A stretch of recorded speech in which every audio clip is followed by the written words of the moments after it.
we could fly. This is your summer. That means Six Flags and the taste of an ice-cold Coca-Cola. We're talking thrilling coasters, delicious burgers, real moments together, and this. Coke is summer refreshment when you need it most, so you can hop on another ride. This is your summer. Six Flags and Coca-Cola. Come make it yours. Visit sixflags.com/Coke to save up to $20 off passes, plus daily tickets starting at $44.99. At Lowe's, every pro is an MVP to us. It doesn't matter how big or small your business is. If you're a plumber, roofer, electrician, or remodeler, your business earns back when you spend, gets exclusive offers, and paint rewards. It all adds up to help drive your business. Join Lowe's MVP's Pro Rewards and Partnership Program today. Minimum purchase required. Earnings and paint rewards awarded as Lowe's e-gift cards. Exclusions, restrictions, and more terms apply. Valid through 12/31/22. See Lowe's.com/L/Pro Loyalty terms. Subject to change. U.S. only.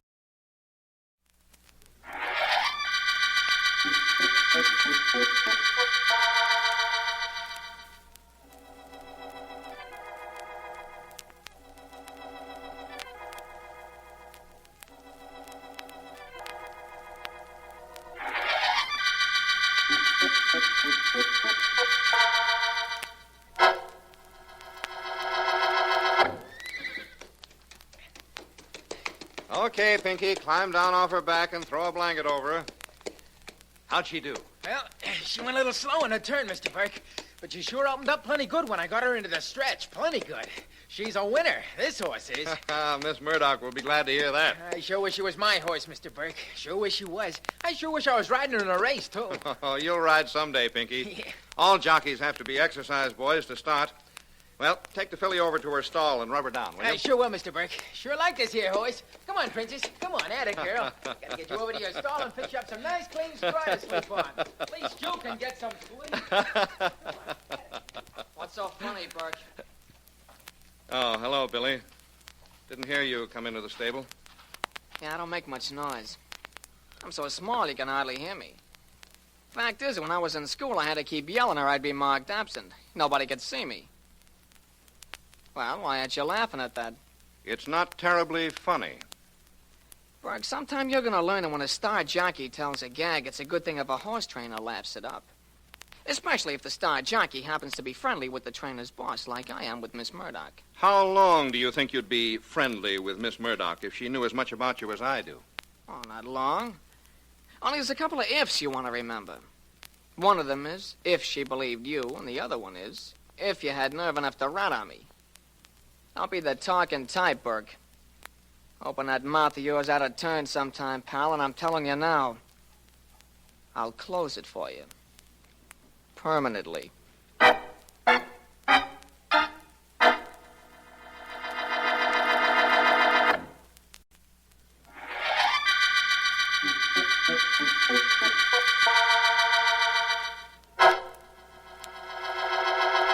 Miss Murdock will see you now, Mr. Burke. This way, please. Thanks, Andrew. She's in the library.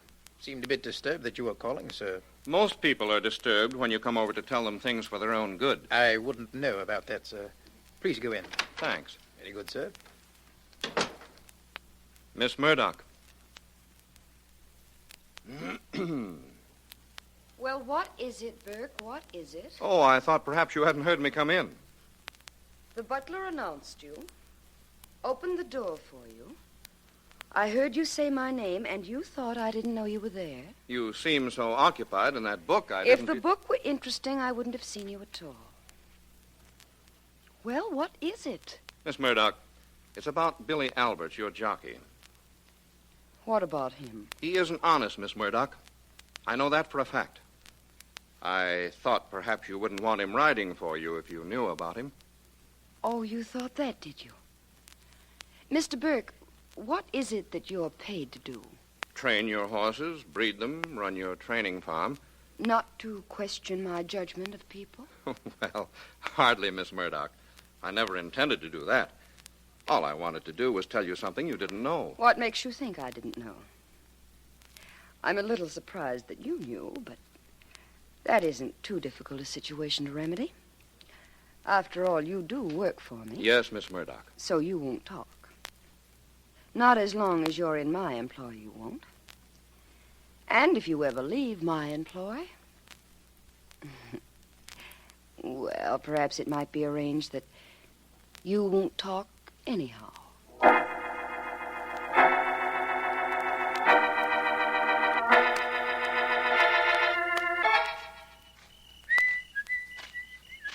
Pinky? Pinky? Oh, yes, sir, Mr. Phil. How are you tonight, sir? All right. You seen Burke? I sure have. He's in his office. Looks like the moon fell down on him. You gonna go see him? Yep. Well, don't get in any mood like he's in. Been in it all day, too. Hey, as long as you're his assistant out here, maybe you could do some assisting in the trouble he's having. Maybe that wouldn't be a bad idea, huh? Might not be at that. Hey, you're pretty dolled up for an exercise boy. Where you going, Pinky? Oh, out. Got me new suit, new tie, and the same old girl. I'm stepping out tonight, Mr. Phil. Go ahead, Pinky. Only watch that step a little. I sure will, Mr. Phil. I sure will. Tonight's the night. Yes, sir. Tonight's the night. Come in. Evening, boss. Oh, hello, Phil. Come in. Say, you've got the lows, Mr. Burke. What's wrong? Nothing very much. Nothing you can help me with, I suppose. Well, what's on your mind, Phil? I need some money, Mr. Burke. $1,000. Who doesn't? I need it bad, Mr. Burke. A couple of bets I made went haywire. You've been betting on horses, Phil? Well, I thought they were horses when I made bets on them. I haven't got $1,000, Mr. Burke. You got to lend it to me. You know, Miss Murdock has a rule about her employees betting on horses. Oh, now look, I don't want to lecture. I want the money. You can get it and take it out of my pay. The Murdock girl will give it to you if you ask for it. If I ask for it, maybe she will. But I'm not going to. In fact, I don't know why I shouldn't tell her that you've disregarded her orders about betting. I wouldn't do that, Mr. Burke. That way I'd never get the money I need, would I? No. But that's your problem. I can't worry about you and me, Phil. No, I guess you can't. But that being the case, Mr. Burke, maybe you'd better do some extra worrying about you.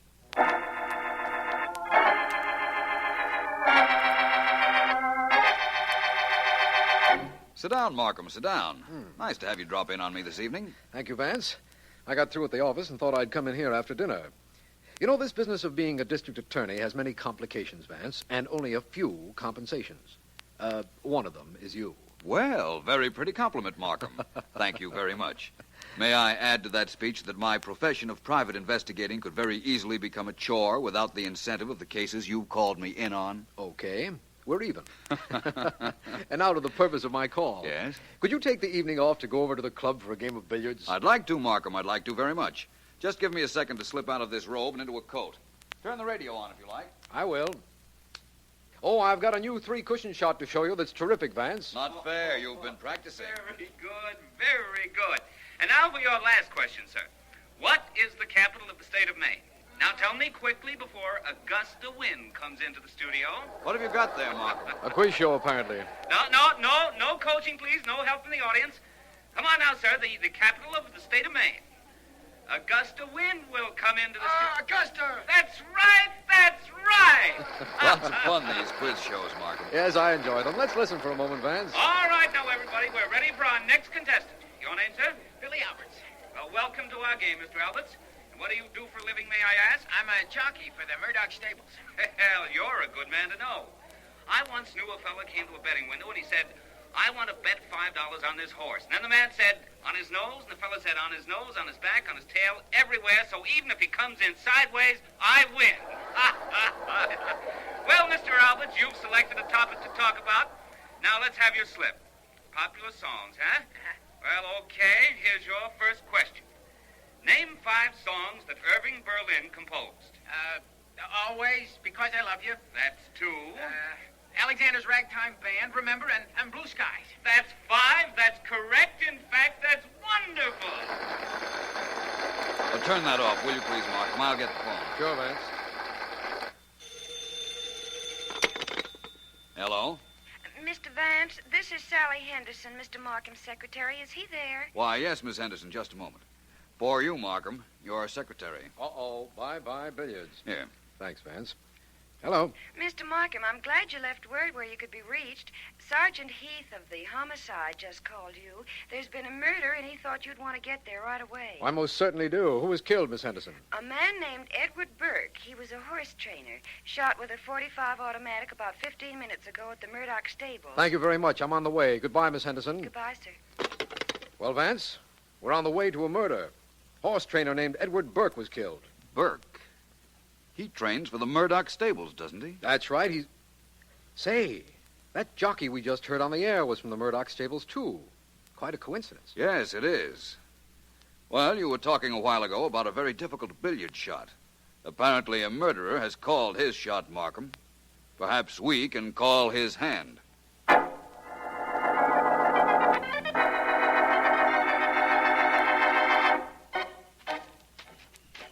Vance, the Murdock stables where the body was found are miles from here. Why did you ask me to stop the car outside the Murdock house? Because Sergeant Heath is at the stables with the body, Markham. He'll find anything there that I might find. I thought someone at the Murdock house might give us something to work on. After all, the Murdocks own the stables. I've learned better than to argue with you, Vance. Don't ever stop, please. I'm not always as certain as I sound. We might find out absolutely nothing here. We certainly won't if we don't get inside. I'll handle that detail.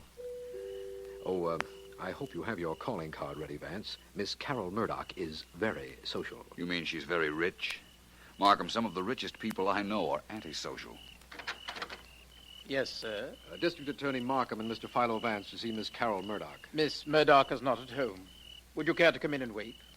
Vance? We would. Very good, gentlemen. Oh, you might wait in the library if you like. Right this way.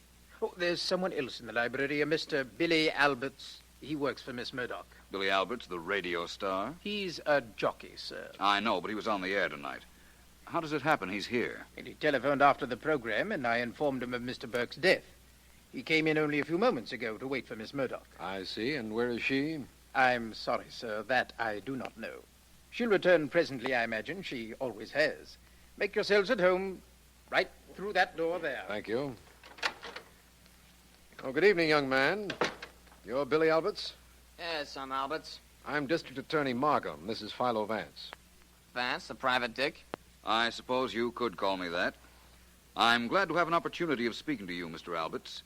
You undoubtedly knew Mr. Burke. Sure, he trained horses for Miss Murdock. Any idea who might have killed him? Search me. He had an assistant who had ambitions. A guy named Phil Dexter. Phil Dexter, eh? Yeah. I must remember to talk to him. Anybody else? Well, nobody I know of. I could have a lot of guys sort him that I wouldn't know, though. That's entirely reasonable, I'd say. Mr. Alberts, we understand that Edward Burke was killed at about 9:10 tonight. We know you were on the radio shortly after that time. In fact, we heard you. Hey, was I good? Very. Ah. Tell me, how long had you been in the radio studio? Well, let's see now. The show went on the air at 9. They picked us contestants out of the studio audience at about 8:30. I must have got there about 8:15, I guess. And Burke was killed an hour later while you were still in the studio, eh? Sure, that's right. Mr. Alberts, I'd like to... Hands off me. I can walk. Take them off me. Hey, that's Carol's voice. Some guy's with her. Maybe the murderer. Come on, Vance. I'm with you, Markham. It's no use arguing, miss. I'm staying That's a right cop with with you. Miss Murdock. Listen, you... Wait a what minute, you take- I'll handle this, Alberts. Good evening, officer. I'm Markham, District Attorney. Oh, hello, Mr. Markham. And how are you this evening? Well, how are you this evening? You in a minute. Mr. Markham, this officer of yours has been pushing me around, and I won't stand for it. I'm Carol Murdock. No, take it easy, Miss Murdock. What's wrong, officer? Well, I picked this young lady up about an hour and a half ago, Mr. Markham. She was speeding, going like a bat, headed for this place. For a half hour, she wouldn't tell me who she was. Then, when we finally get to headquarters, she tells me her name is Carol Murdock. Well, that's who she is. She is Carol Murdock. Shut up, Sonny. I'm talking to Mr. Markham. Yep. So, Mr. Markham, I asked to see her license, and she says she hasn't got any. Then, when I want to take her in again, she said she left it at home. So, here we are. I see. What time did you pick her up, officer? Oh, I should say about 9:20. And the murder was committed at about 9:10, eh, Markham? So we've been informed. Look, I know all about the murder. I heard it firsthand over the police radio. I know one of my men was killed, but that doesn't give this cop any license to treat me like a criminal. Driving without a license is against the law, Miss Murdock. Officer, where did you pick her up? Just a short distance from her own stable, sir. And you heard about this murder from the police radio, Miss Murdock? Yes, of course I did. Ask this big lug here. He heard it with me. That's right, sir. Oh, I don't doubt that you heard about it over the police radio, Miss Murdock. I was just wondering if it was news to you when you did hear it.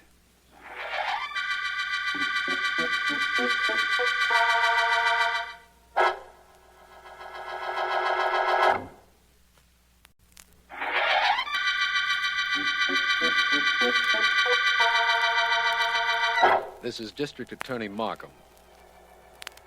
The Murdock murder case began when Edward Burke, trainer for the Murdock stables, owned by Carol Murdock, was found dead. Vance has questioned Billy Alberts, a jockey who was on a quiz program at the time of the murder, and also questioned Carol Murdock, who was caught by a motorcycle policeman coming from the murder scene at about the time of the murder. Still to be interviewed by him is Phil Dexter, assistant to the dead man.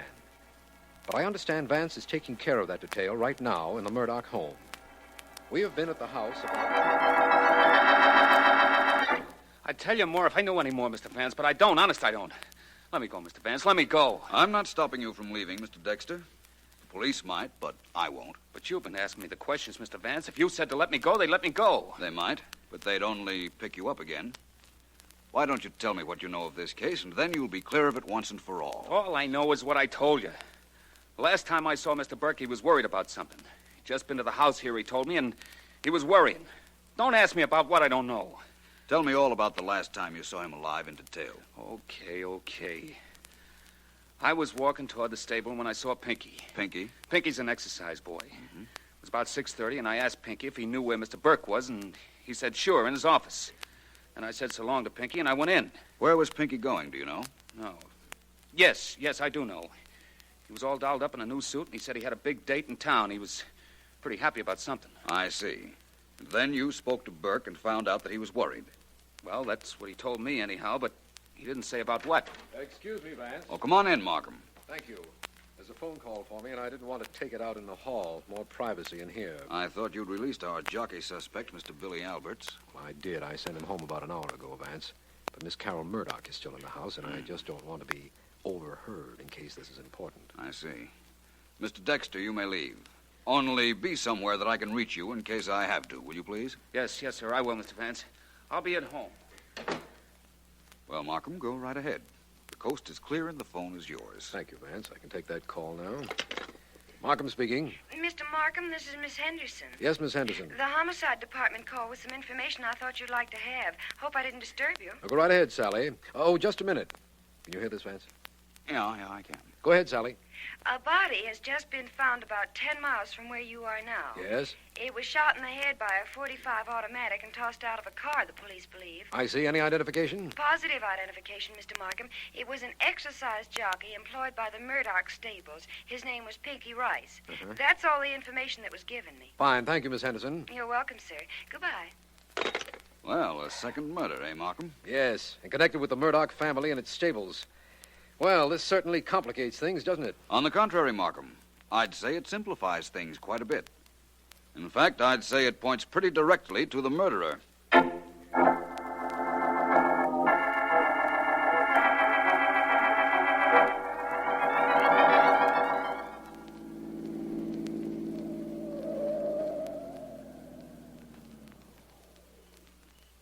Billy? Is that you, Carol? Yes, where are you? Right here. I've been waiting for you over the side of the road where I wouldn't be seen. Well, all right, I'm here. What's all the mystery? Why did you call and ask me to meet you here? Take it easy. I thought you'd like to know what I think about the murder of your trainer, Burke. And of Pinky, the exercise boy. Oh, so that's what it is, hmm? Mm-hmm. What's there to talk about that you couldn't say on the phone? Oh, I had no reason for privacy. I thought maybe you might want it, though. You see, I know you had a battle with Burke. Your butler told me. I pay him for services rendered. Apparently you did, too. That's right. As I understand it, you threatened Burke. You want to know why I did? To protect you, you fool. He knew something about you. Did you kill him to protect me, too? No. That's not saying I might not have if I thought it would stop him from talking, though. You see, that's the way I feel about you, Billy. Yeah, you've been trying to convince me of that for quite some time now. You'd get tired of me, though. Probably. I got tired of everything else in my life. What has that to do with what you called me about? Oh, everything. Now, take me. I'm a good jockey. I make good money. In a couple of years, I'm a little too old to ride. I don't make such good money. Carol, how much is it worth if the police don't know about your threats to Burke? You're not that low. I wouldn't be so sure. You can't prove I killed Burke. Oh, maybe not. But according to the cop who picked you up, you were near enough to the stables to have done it. Billy, where were you when Burke was killed? Me? I was on the radio being a genius. I was practically talking on the air when Burke got his. And when Pinky was killed? Where were you then? Home. Kid, there's no heat on me. Now, let's get back to the important reason for this little meeting. How much is your life worth? Quite a bit, Billy. In fact, I value it a whole lot higher than I do yours.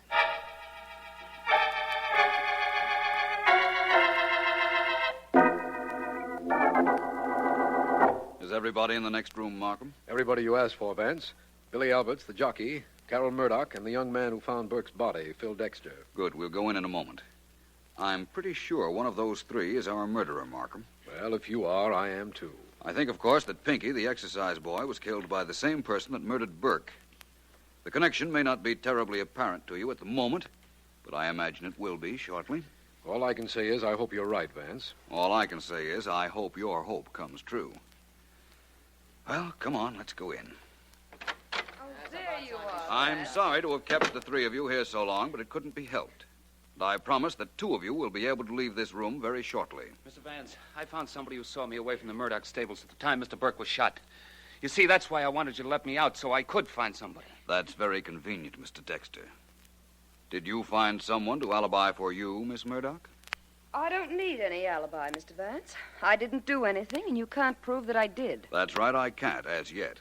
Mr. Alberts? You don't want anything to do with me, Vance. I was on the radio when Burke was killed, and I was home when Pinky got knocked off. That's quite according to what I've been led to understand. Well, I don't want to appear overly dramatic, but one of you three killed two men. I have some questions I want to ask each of you. Answer, I don't know, if you don't know. That will be all right. Mr. Dexter? Yes? 2 questions for you. 1, how many shots in a .45 automatic? I don't know. Who wrote the song, Memory Lane? What are you trying to do, Vance? Trick me into saying something? I don't know how that can mean anything. All I know is I don't know.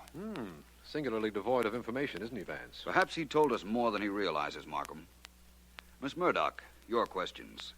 Where on an automatic pistol is the safety catch? Near the thumb. It can be released by the thumb. Thank you. Your other question. Victor Herbert was a great composer. Who wrote most of the lyrics of his operettas? I haven't the slightest idea of who wrote the lyrics, of why you're asking these stupid questions, or who killed the 2 men that worked for me. All I can do is assure you that I have. You think because I know about automatics Please, that Miss Murdock, don't try to tell me what I think. Mr. Alberts. Yeah, what? It's question time for you. Who wrote the popular song of some time ago titled Remember? I don't know. Jerome Kern, Cole Porter, one of those characters. How do I know? Your second question. How is a clip fed into a .45 automatic? I don't... why lie about it? It's fed through the bottom of the grip. Everybody who's ever seen a movie knows that. Any more questions? No, I think not. Markham, did those questions mean anything to you? No, Vance. As a matter of fact, they didn't. And I haven't the slightest idea of what the answers proved. No? Well, then I'll tell you. They told me that Billy Alberts killed Burke and Pinky. Oh, no, you don't, Vance. Wait. I don't know if you're bluffing or guessing or if you really know something. But I'm not taking any chances. You're not saddling me with any murder rap.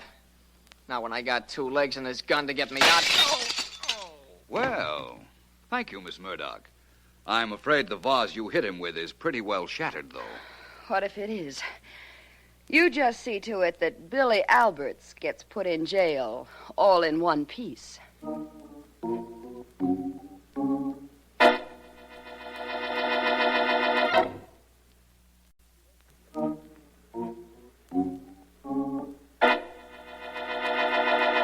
I'm waiting, Vance. I'm not playing games, Markham. I just wanted to finish these notes. That's all there. Now, What is it you're waiting for? An explanation, of course, as to how you knew it was Billy Alberts who killed Burke and Pinky. All I knew was that Alberts was on the radio when Burke was killed. Oh, that wasn't Alberts at all. It was Pinky, establishing an alibi for Billy Alberts. That's the reason Alberts had to kill him, to avoid any possible future blackmail. You knew that? Of course. Remember when we heard that quiz program together? The master of ceremonies asked the contestant, who was supposed to be Billy Alberts, to name 5 songs by Irving Berlin. Yes, and he named them. One of the songs was titled Remember. Remember? Yes, and the contestant included it. Right. But when I asked Billy Alberts who wrote the song Remember, he didn't know. He couldn't very well know one night and not the next, could he? No. Therefore, it wasn't he we heard on the quiz show. It was Pinky. Yes, I know that's right, but how did Billy Alberts know that Pinky would be sure to get on the radio and give him an alibi? After all, contestants at radio shows are selected at random. All Pinky had to do was bribe somebody who was supposed to be on the program, or in other words, buy that person's ticket. No problem there. No, I can't argue against that either. You know, Vance, Miss Murdock was very helpful to us. She told us why Alberts killed Burke, and she really hit the lad with that vase when he tried to break away, didn't she? That she did. That little smack on the head was the end of Billy Alberts' escape plan. And also, Vance, the end of the Murdock murder case.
With bills to pay and debt piling up, it's easy to feel overwhelmed. Personal loans through NetCredit can provide funding up to $10,000 to help you get back on track financially if eligible. Our secure application process allows you to customize the terms that work for you and your budget. So check your eligibility today without affecting your credit score and help get your finances back on track. NetCredit, a more personal loan. All NetCredit loans and lines of credit are offered by a member of the NetCredit family of companies or one of our lending partners. Visit netcredit.com/partners for more information.